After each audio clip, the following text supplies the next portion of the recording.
L'amas de résidus de Montredon est un vaste stockage de boue industrielle issu du traitement du minerai de la mine d'or de Salsigne, située à une vingtaine de kilomètres au nord de Carcassonne, dans le département de l'Aude.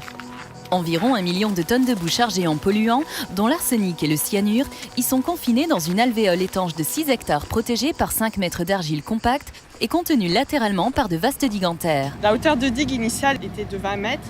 Et à partir de 1997, l'ancien exploitant a décidé de rehausser l'ouvrage jusqu'à 27 mètres de hauteur, et ce, malgré l'apparition d'instabilités plus ou moins profondes.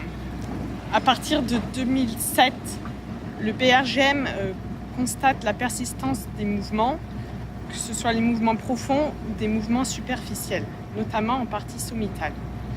Les mesures inclinométriques indiquent la présence d'un mouvement profond au niveau d'horizon argileux naturel. Les travaux, débutés au printemps 2017 et achevés à l'automne 2017, ont démarré par la préparation du site en créant une rampe d'accès vers la plateforme de réalisation des drains et par l'aménagement de la plateforme des pieux. Le dispositif de confortement du mouvement profond est constitué de 3 fils de pieux verticaux recoupant la surface de glissement à 23 mètres de profondeur, associés à des drains horizontaux en pied de digue pour le drainage de la nappe. Puis, 3 principales phases se sont succédées. Pour commencer, les 20 drains prévus en pied de dépôt ont été réalisés sur une longueur variable de 15 à 25 mètres. La technique du forage Odex a été utilisée. Elle permet de forer et de tuber simultanément des forages dans tous les types de terrains, y compris ceux qui tiennent mal. Par la suite, 86 pieux de 1 mètre de diamètre et de 23 mètres de longueur ont été forés sur 3 rangées à l'aide d'une machine à tarière très puissante, pesant 68 tonnes et mesurant 31 mètres de hauteur. Donc, lors des études qui ont été menées par le bureau d'études GEOS qui est maître d'œuvre sur l'opération, nous avons décidé d'étudier une solution alternative qui consistait à mettre des éléments de renforcement de type pieux à l'intérieur de la digue pour bloquer les dépassements qui ont été constatés. Donc ces pieux, ils sont représentés ici sur le plan. C'est ces éléments-là, il y a 3 lignes de pieux qui ont été prévues. Ces éléments descendent à 23 mètres de profondeur dans les terrains résistants en place pour intercepter la couche qui provoque les glissements qui ont été observés.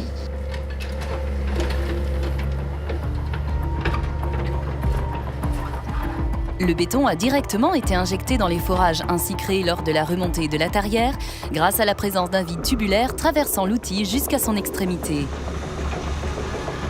À l'aide d'une grue de 38 tonnes, des cages d'armature ont ensuite été descendues et noyées dans le béton frais pour chacun des forages.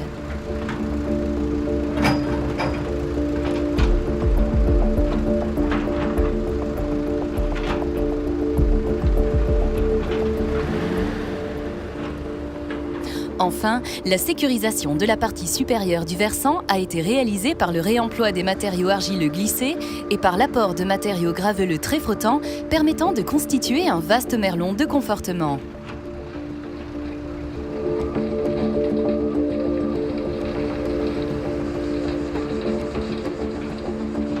La fin de l'opération a consisté à remodeler et à remettre en état les plateformes de travail et à reconstituer tout un réseau de fossés pour permettre la collecte et l'évacuation des eaux de pluie.